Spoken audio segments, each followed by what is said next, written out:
Yeah, he is. He's well, he originally started out as a straight translation of Dr. Georgios Konstantino's Hmm. textbook, Which is which is we've seen some of his lessons, which are pretty nice. yeah, yeah, and of course the exercise. You know, he was virtually Angelopoulos' second in command for ages and ages, and I guess he was the Oh, heir to the Greek Byzantine choir. okay. Oh, although I haven't seen any product out of them lately. Mm. So I don't know what's going on. I don't know what's going on with them. But half the time I don't know what's going on with me. So who am I to talk? Okay, we were working on Homalon. Homalon, yeah. Yeah, not Home Alone, but Homalon. Yes, yes, yes. I think one of the things we were running up last week was you were not giving even values to our 2-beat measures. Um, so it should I should record these anyways. So it should go something in the line of John, yes, a question for you on that first, right? That first measure with the on knee. yeah, So would that be 2? Would that be 3 beats? Because it's literally a knee upon knee, right? uh, Or is it two. a syncopated? So it's like one and a No, no, half, no, 2. no, no, no, no. It's 2 equal beats. It's you're just instead of going ta, you're going ta. I So see. your structure. So your structure with your structural melody, 2 beats. Your structural note, 2 beats. Your first, Mhm. the ornamental after effect of adding the Homalon effect would be a one and Okay. instead of a one. Uh, 1 and 1, 2 and 2, 1 and 1. These are Right. and remember how many beats are in the measure? 2. 2. So if you have So we're there's borrowing. We're right, borrowing a little bit from the first note. we're not really borrowing at all. We're just chanting this as a one and two, one and two, one and two. Da da da da da da da da.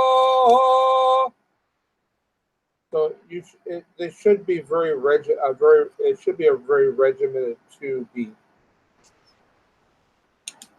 So you're just Okay. using so you're just using basically all you're using the Omalone ornament um, in these figures is to split it right down the Hmm. middle. Ta ta Okay. ta. Yeah. Adding the tossing. Well, more using it as a breaking pitch rather than toss. Toss is more pedestal. Toss is more Hmm. you toss, go down. With this is this you're Yeah. just Okay. Okay. you're just breaking it exactly in the middle. Ta ta ta.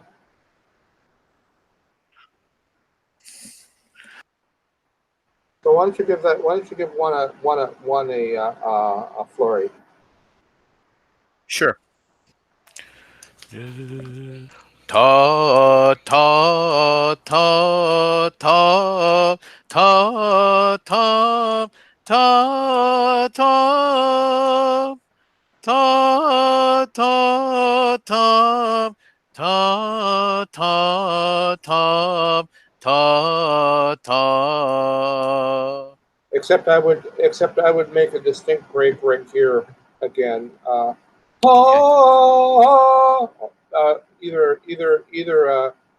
Either an upward break or an appoggiatura zoni. So then consequently on the last would be ta ta. Or am I not making that You want to break it some. You want to. ta? No, you don't want to. I see. You don't want to. You don't want to stop it. You want to. You don't want to stop it. You just want to. You just want to break it. Put a breaking pitch in there. Ta A syllable. ta. No, no syllable. Gotcha. Because it's effectively. Oops, this is a word for our purposes. Okay, so we're just taking and stretching it out for 2 counts. Yeah, so So we got ta almost, but it should be a note. ta. I do an appoggiatura. I do sort of almost a tachisma break. Ta, where I'm breaking below on that. It's a little easier for me to do. Okay, so as a way of not breaking it, but adding a little emphasis there. Yeah, while making it Ta. better. But by making Okay. this a distinct note by breaking the space of between the second beat previous measure with first beat uh, with the first beat of this of the cadencing measure. So use it by breaking it with a pitch somehow instead of just stopping. That's a very Western thing to do.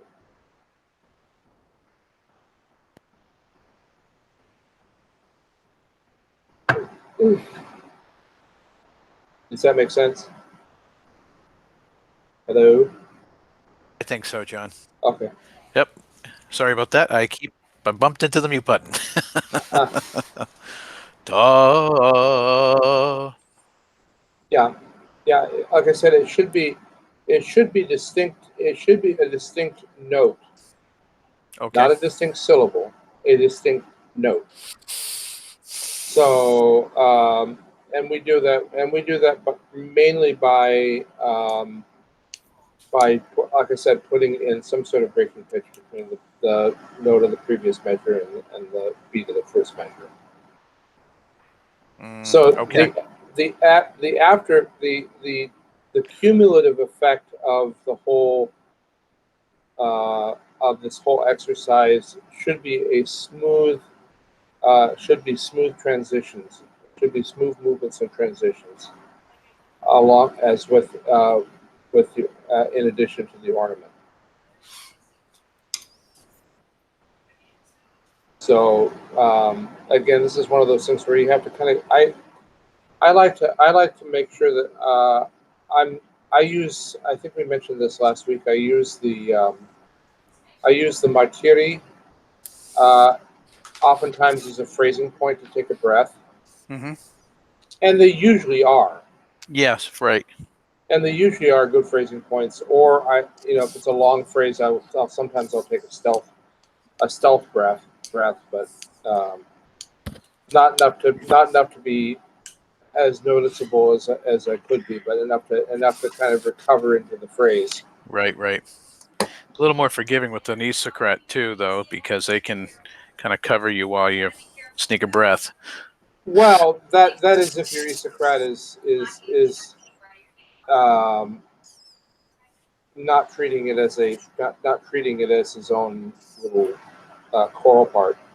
Yeah, yeah. That's one thing I used to jump on them all the time about, was that don't take a breath when I take a breath. I need you. Stagger it. Yeah.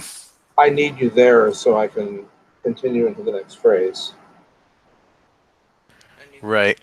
I realize that some of this the big choirs like to do that. Everybody takes a breath at the same time, but I don't think it really lends itself to again that sense of a smooth delivery. Yeah.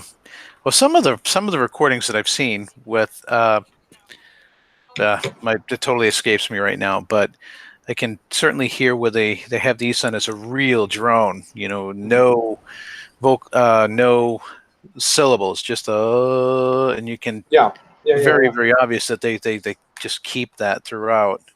Right. Maybe the patriarchal stuff that I've heard, I can't Well, think of it at the moment, but it depends.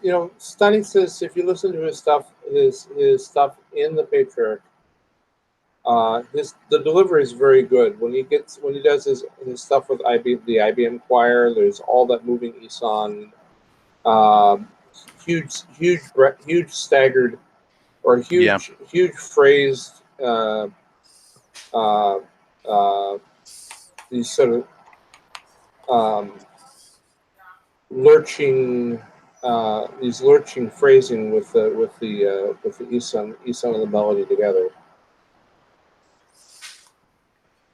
interesting. So again, my usual approach is pick a credible chanter and follow his style, and that's what I try to do. Um, Right. and I think It's all Boston. good, John. I think Boston is sort of aiming for that same ethos. Of course, I haven't heard Boston, them. as in the cathedral. Yes, more towards the smooth, what I call the smooth delivery. Mm.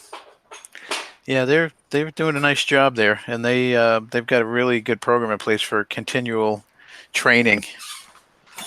Well, I've heard they have the closest thing the closest thing I've ever seen in a parish to uh, an English choir school.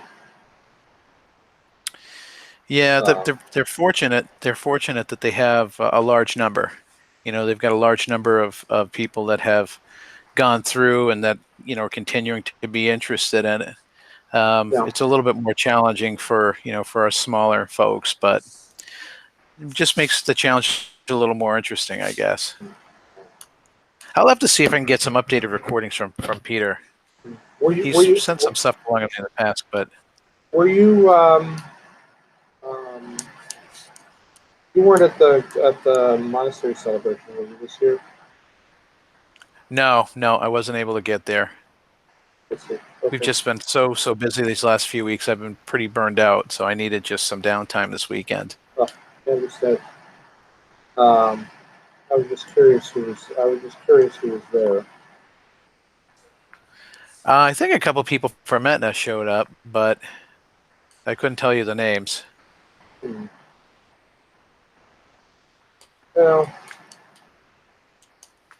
But I'm still trying to get an update on what sort of stuff that they talked about. So if there's anything interesting or looks like it may be relevant, I'll let you know.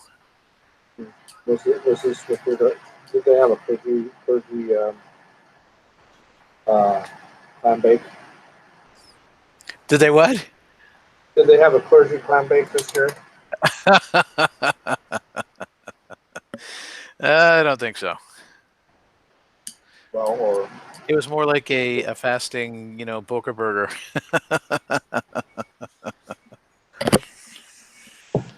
Don't know.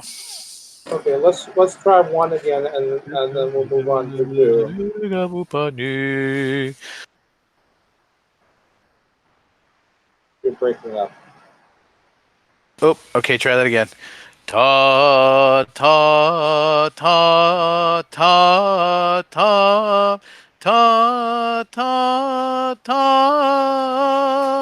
ta ta ta ta ta ta ta ta ta. Nice. Try two.